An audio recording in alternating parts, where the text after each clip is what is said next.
Assalamualaikum warahmatullahi wabarakatuh. Alhamdulillah, wassalatu wassalamu ala rasulillah wa ala alihi wa ashabihi wa mawala mabadu. Ikhwafillah, syadakumullah.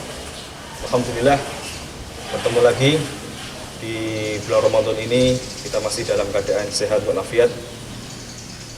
Dan Alhamdulillah, di momen bulan Ramadan ini, mari kita bersungguh-sungguh di dalam beramal, di dalam menambah amal soleh, menambah amal kebaikan, apakah itu di siang hari atau di malam harinya. Sebagaimana disebutkan oleh Al-Imam Ibnu Rajab Al-Hambali rahimahullah, beliau mengatakan bahwa di dalam bulan Ramadan ada jihadani, ada dua jihad. Yang pertama adalah jihadun nahari wa jihadul lail.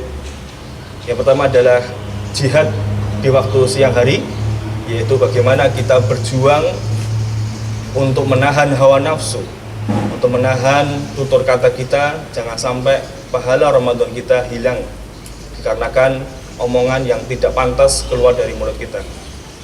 Kemudian yang kedua, dan juga di dalam siang ini kita juga bersungguh-sungguh dalam menahan rasa lapar dan dahaga, karena kita sedang menjalankan ibadah puasa dan insya Allah pahalanya besar di hadapan Allah Subhanahu wa Ta'ala. Kemudian yang kedua adalah jihadul lail, yaitu adalah berjihad di waktu malam hari, yang mana ketika di malam hari kita ada ibadah-ibadah soleh, ada ibadah-ibadah yang lain, yaitu seperti qiyam Ramadan atau sholatut taraweh atau tadarus Al-Quran, yang itu kita lakukan dalam rangka berjihad di waktu malam hari. Semoga bulan Ramadan ini kita bisa memaksimalkan dua jihad, apakah jihad di siang hari atau di malam hari. Ikhwafillah, syadakumullah. Di dalam sebuah ayat yang terdapat dalam surat Al-Baqarah, di mana Allah Ta'ala berfirman, A'udzubillahi minasyaitonirrajim, Bismillahirrahmanirrahim, Asyaitanu ya'idukumul faqra wa ya'murukum bil fahsya wallahu ya'idukum maghfiratan minhu wa fadla wallahu wasi'un alim.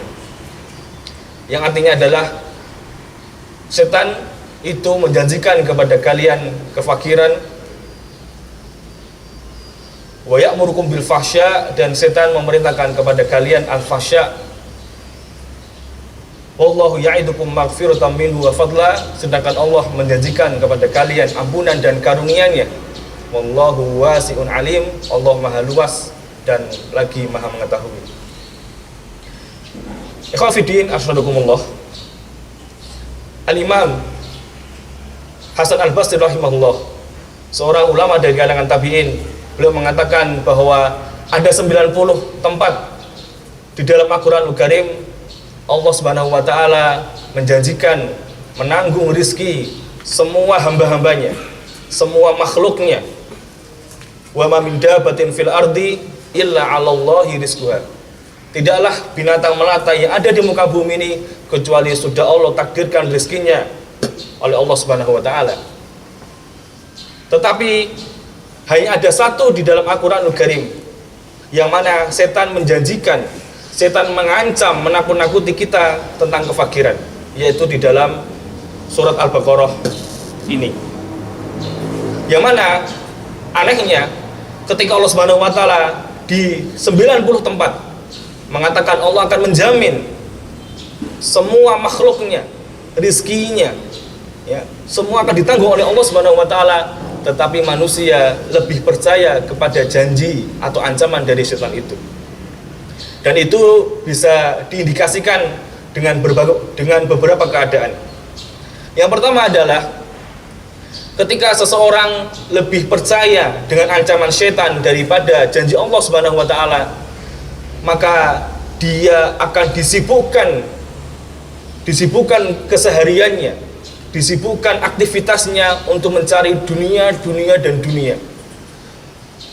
Di waktu-waktu hari efektif dia mencari dunia, mencari ilmu dunia.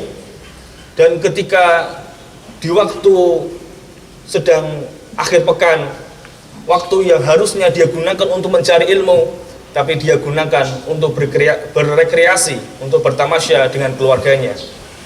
Lalu kapan dia mau belajar menuntut ilmu agama ini? Padahal menuntut ilmu agama bukan dengan waktu yang sisa, tetapi harus kita luangkan waktu untuk mencari ilmu Allah Subhanahu wa taala. Bagaimana mungkin akal sehat manusia yang mana 60-70 tahun dia hidup di dunia ini, dia habiskan untuk mencari dunia, dia mati-matian untuk mencari harta dunia, tetapi untuk akhiratnya, tetapi untuk kehidupan selamanya besok di akhirat dia berikan waktu yang sisa. Apakah ini adil di hadapan Allah Subhanahu wa taala?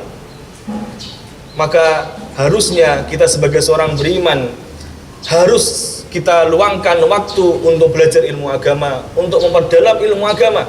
Karena ketika seseorang mempelajari ilmu agama dengan baik, dia akan faham tentang aturan-aturan Allah dan dia akan melaksanakan dengan sebaik-baiknya, dan itu adalah tanda kebaikan Allah kepada seorang hamba tersebut.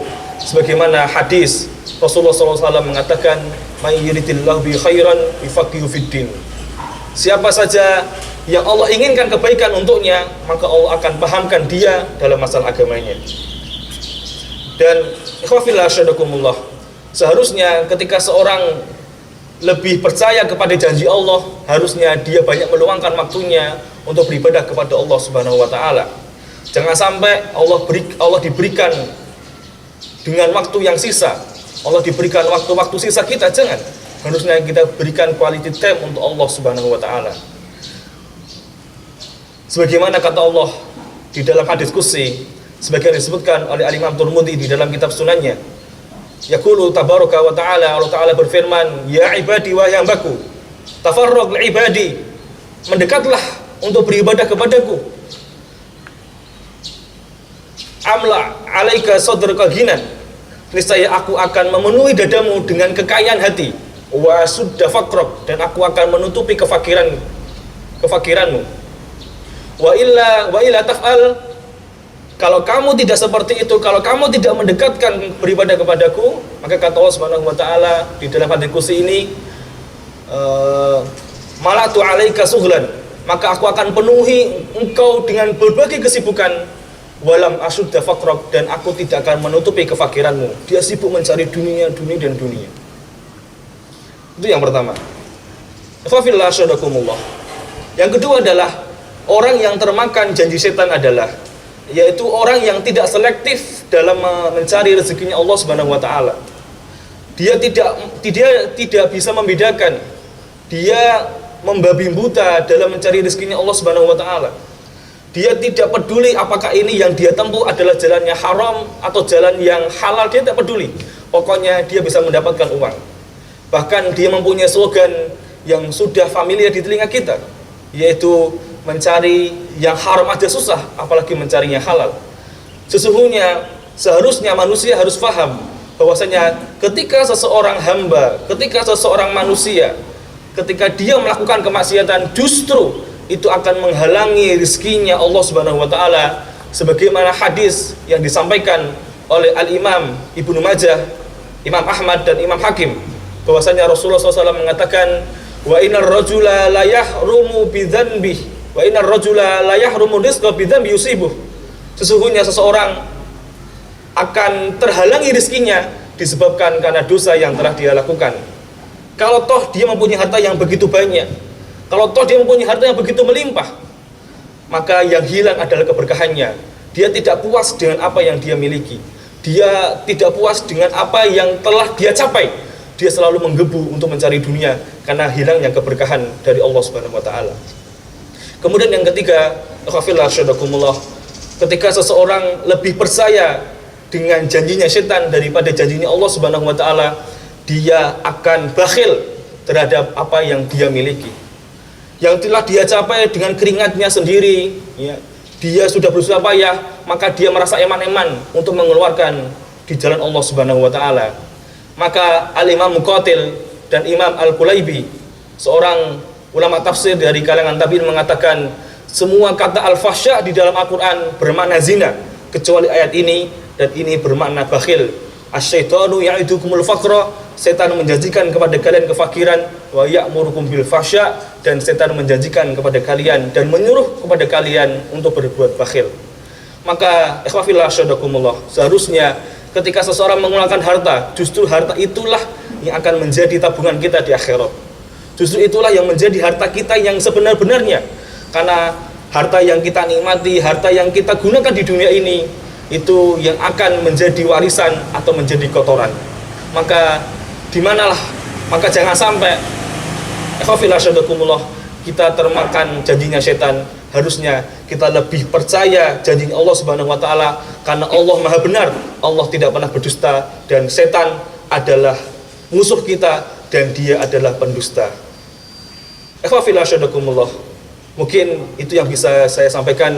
Semoga bisa menjadi inspirasi, motivasi kita agar kita jangan sampai terpedaya dan percaya oleh omongan setan daripada janjinya Allah Subhanahu wa taala. Aku qouli hada, astaghfirullah li wa lakum. Assalamualaikum warahmatullahi wabarakatuh.